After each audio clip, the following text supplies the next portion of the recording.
First up, we've got Fowl. So my name is Antoine. I'm doing a PhD in statistics with David in Bern.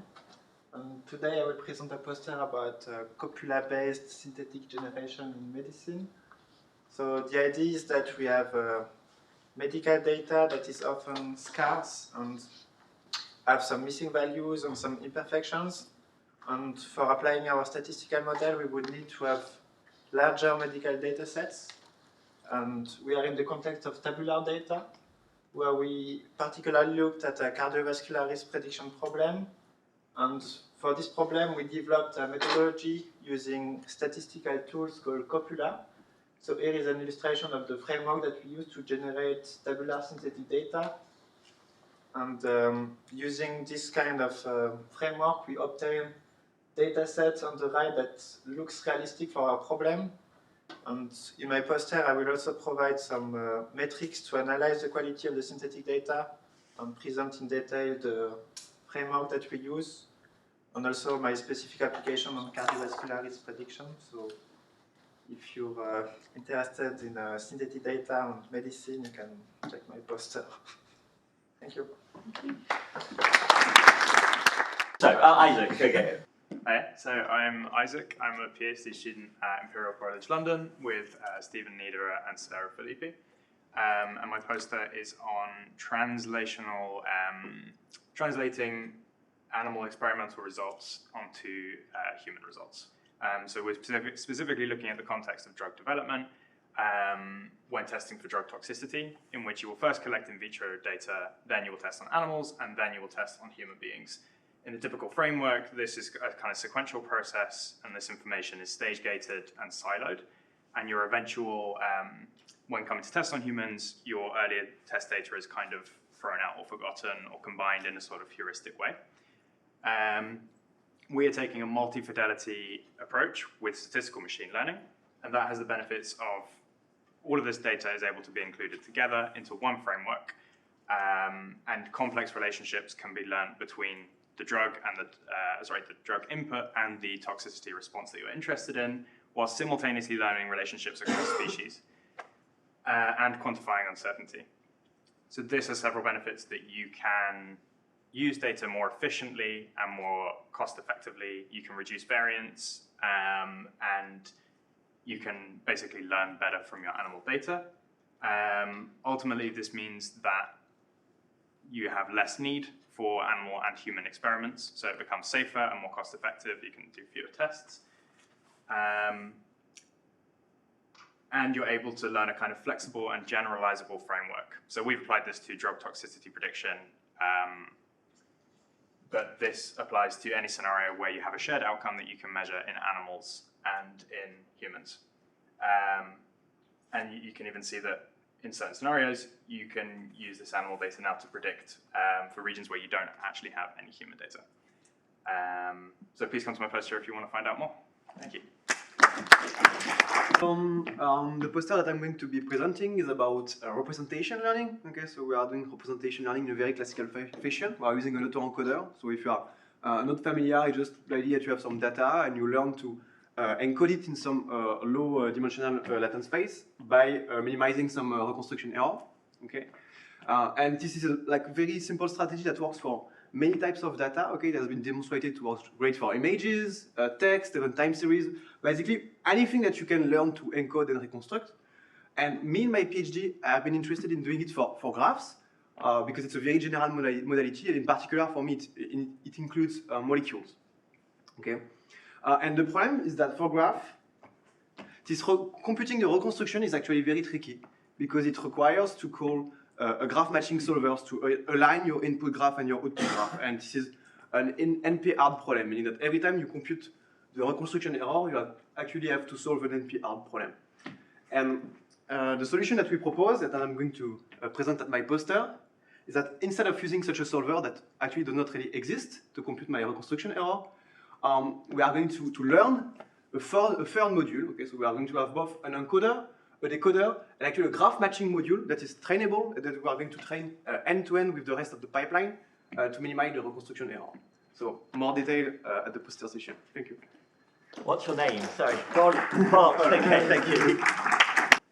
Roberto. Hello, everyone. I'm Roberto. I'm a postdoctoral researcher at the University of Lausanne, and I'm working with diffusion model deep learning for geological modeling and inverse modeling. And what I'm presenting today is a project. It's a work in progress together with Niklas Linde, where we are using pre-trained diffusion models to expand and reinterpret deterministic inversion results that are very popular in geophysics whenever we want to explore subsurface parameters. Here I'm showing you an example with resistivity. We don't know the distribution of these properties of the subsurface.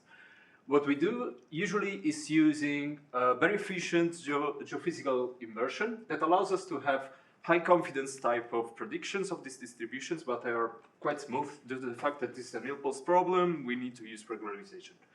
So what we do instead is using pre-trained geological diffusion priors represented by diffusion models that are trained basically based on our prior knowledge, can be multi-model, meaning multi-dimensional, meaning multiple properties. They can they can represent high resolution type of information, and they can be used to sample from a posterior distribution based on a methodology that we proposed recently is corrected diffusion posterior sampling that basically uses the pre-trained score with a likelihood score. The likelihood score basically is evaluated on the results of the geophysical inversion, and we basically sample from a pseudo-posterior distribution. Practically, what we are able to do is to infer a series of realizations that are high resolution and allow us to expand, increase the resolution of our prediction, expand the depth of investigation actually. And as you can see, if we use a multidimensional model, we can also expand it to other properties. So not only to resistivity, but we can also include geological interpretation of this model, of these subsurface models. I'm going to show you more at my poster. If you have any question or something, I'm happy to answer that. Thank you. Hello all, I'm Eduardo Monti. I'm a PhD at Imperial College, and my research focus on multi-scale bridging for fluids. The idea is like that the macroscopic phenomena arise, of course, from microscopic interaction, and we want to use this fact to leverage, to inform continuum models with constitutive relationship that directly embed interparticle physics. To do so, we use classical density functional theory, which is rooted in statistical mechanics and allows to predict the density, the inhomogeneous density fields at a way cheaper cost with respect to molecular dynamic simulation. So it would be of great use in practical application. Of course, we want to make out of this model a predictive tool, but as Tom was clearly pointed out yesterday, to have a predictive tool, you need to be able to extrapolate outside the training set, otherwise you would simulate only things that you already have seen. So we developed a methodology to to use low dimensional correction that are actually capable to extrapolate in the space of density fields using an adjoint training loop. If any of these caught your interest, feel free to jump in at the post and we can discuss more. My name is Anna Pavlish and I'm a PhD student at Holmes Group at EPFL. Air pollution is a major public health issue, and a key challenge in estimating human exposure is that pollutant concentrations are highly non-uniform and can vary dramatically from one street to the next. At the same time, air quality data is heterogeneous. We have mobile sensors that provide dense spatial coverage, but they are sparse in time and noisy. And on the other hand, we have stationary monitoring sensors that are usually more accurate, but they're expensive, so they're sparse in space. So this raises an important question. How do we combine these heterogeneous data sources to create a reliable, high-resolution urban air quality map together with the meaningful uncertainty? And in this work, we address this problem using Bayesian modeling framework to fuse heterogeneous data sources together with the contextual information such as meteorology and land use data.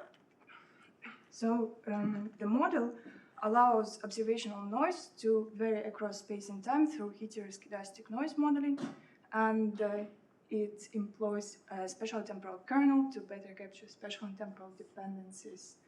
So the overall goal of this project is to develop a high-resolution open air quality map together with calibrated uncertainty, and to support downstream tasks such as adaptive sensing strategies and cross-city transfer learning.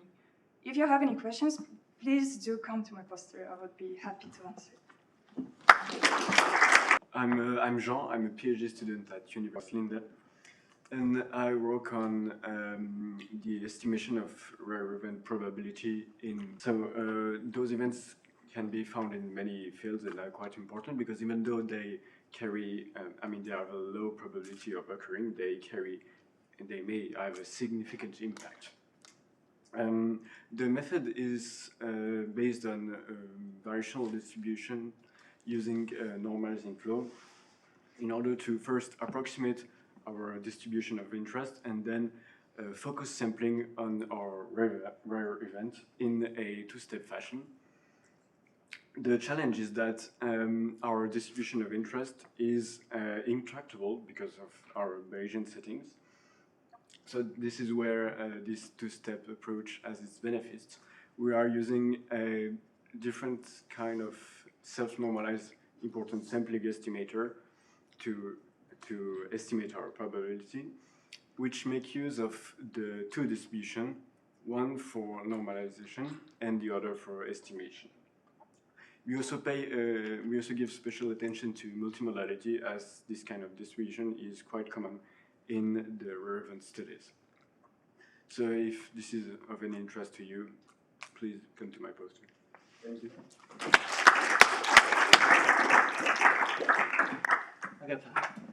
I am Agathe Sonelar, and my poster is about unsupervised anomaly detection. So what we want is a method to automatically detect any lesions or artifacts in medical image. And so one existing method to do this is to train a generative model on a set of normal images that have been labeled as normal or healthy. And we learn the normal distribution so that we can then detect what is out of distribution. And in our case, we do this with a variational autoencoder. So we learn to encode healthy images to a lower dimensional representation, and we learn to reconstruct them. And at inference, when we have an anomalous input, we put it through our model, and what we hope for is that the reconstruction will be a healthy version of the input image. And so we can then locate the anomalies and by looking at the difference. But of course, this is kind of a bold assumption that it would work this way. So one key insight for it to work is that we need to limit the generalization ability of the model. Otherwise, it might reconstruct part of the anomaly or the entire anomaly. So one way to do this is to have a tight information bottleneck in our latent space. So for instance, we can use a small latent space, and this actually improves anomaly detection, but we also have lower quality images, which is a problem for interpretability. So in this work, we call this the reconstruction detection trade-off, and we explore solutions to mitigate this trade-off in the form of adaptive constraints. So don't hesitate to come talk to me about it. Thank you. Hey. Hi everyone, I'm Tim. I'm a PhD student of David in Bern in statistics, and I'm working on equivariant Gaussian processes. And as you know, GPs are very much liked because you can have the closed form distribution and procedural distribution, but they have also the downside that memory scales quadratically, computational complexity is cubic, And then oftentimes you have the constraint that you also want to incorporate some structural or geometrical constraints into your model. And yeah, we have been working on equivariant kernels because we want to our GP to satisfy things like rotational equivariance in molecular data, for example. So we had to come up with kernels that are equivariant but also fast to evaluate. And we also wanted to scale to large data sets. And we found out that with an equivariant kernel, you will have an equivariant prior GP, but also an equivariant posterior GP. And also, this equivariance translates over to like scalable constructions like sparse variational GP. And yeah, if you simulate with an equivariant kernel, for example, you get sometimes very beautiful constructions. So this is a stochastically equivariant field with respect to rotations in 2 dimensions. This is the posterior GP with as a full GP that takes very long time, and this is the reconstruction with the sparse variational GP 20 times faster. And also in our molecular data set, we wanted it to scale to large molecules. So this is a learning curve of SVGP with equivariant kernel and full GP on an atom that is like 9 atoms large. And I didn't include the kernels that are not equivariant. You have to come to the poster if you're interested. And yeah, looking forward. And last up is Niels. My name is Niels Tinner. I'm from the Oshke Center, University of Bern, and doing my thesis on scaling urban heat mapping to Europe. I work with Stefan Brönnimann, Moritz Burger, and Matthew Vowles. So to quickly introduce what I'm working on, many of you might be familiar that in cities, urban air temperatures can be higher than surrounding lands. This is called the urban heat island, and it's well studied. More than 75% of the European population are affected by it because they live in cities. And it can be a difference of more than 10 Kelvin. Now, this is poorly represented in current generation weather forecasts, and there are various ways of or like how it's addressed in our field.